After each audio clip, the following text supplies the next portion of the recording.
560 SL Fuel Distributor, no starting.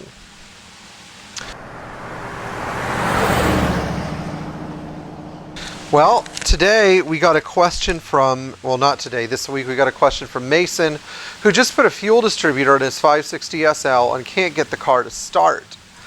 What do you do? Well, I'm going to try to help you the best I can in this video. The first thing I'm going to ask you is, did you replace the Electro hydraulic actuator? I know it's an additional big expense, but if you're rebuilding the fuel distributor, consider the fact that the Electro hydraulic actuator is also probably just as old and may not be creating the right fuel pressure conditions inside the fuel distributor, especially because you mentioned that you were seeing some air in the injection lines. Now, this doesn't mean that the EHA is bad, but I would at least have a spare on hand to test it. So that's step one.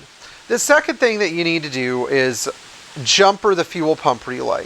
If you jumper the fuel pump relay between terminal 87 and terminal 15, or terminal 87 and terminal 30, you can make the fuel pump run constantly. This will actually get you out of a bind, by the way, if you have a fuel pump failure. But if you use terminal 15, you have to turn the ignition on. If you use terminal 30, you don't. The numbers 87, 15, 30, etc., are all stamped in the bottom of your fuel pump relay. So you need to use those numbers as a guide rather than the ones on the plug in the car. The next thing I'm going to ask you to do is, with the fuel pump constantly running, check for play in the fuel distributor air flap. You need to have about 2 to 3 millimeters of play or detent in the air flap to get the right starting ratio.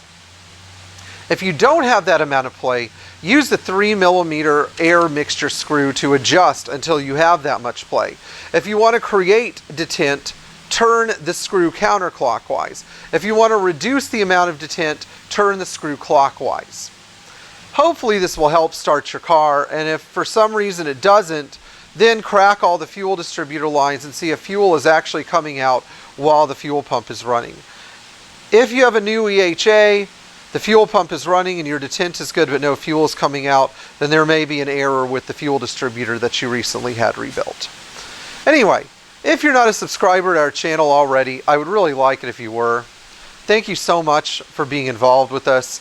And in the meantime, share our videos and go ahead, support us on Patreon, because we want to keep upping the quality of the videos that we bring you.